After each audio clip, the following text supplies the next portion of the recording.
You see, in the history of philosophy and poetry and art, we always find the interchange of two personality types, which I call Prickles and Goo. The prickly people are advocates of intellectual porcupinism. They want a rigor. They want precise statistics.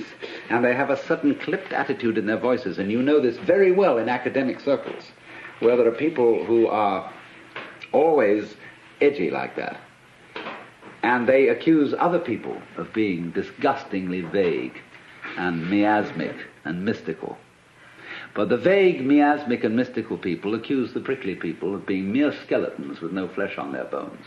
And they say to you, you just rattle. You're not really a human being. You know the words, but you don't know the music. And so therefore, if you belong to the prickly type, you hope that the ultimate constituent of matter is particles. If you belong to the gooey type, you hope it's waves. If you are prickly, you're a classicist. And if you're gooey, you're a romanticist. And going back into medieval philosophy, if you're prickly, you're a nominalist. If you're gooey, you're a realist. And so it goes.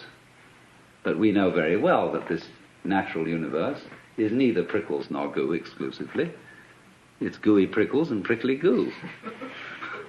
And you see, it all depends on your level of magnification. If you've got your magnification on something so that the focus is clear, you've got a prickly point of view. You've got structure, shape, clearly outlined, sharply defined.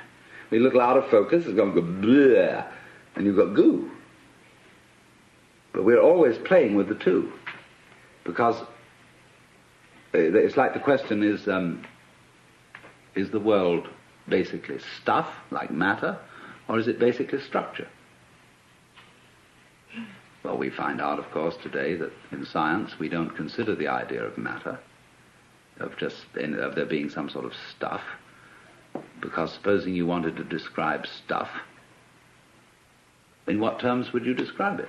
You always have to describe it in terms of structure, something countable, something that can be designated as a pattern.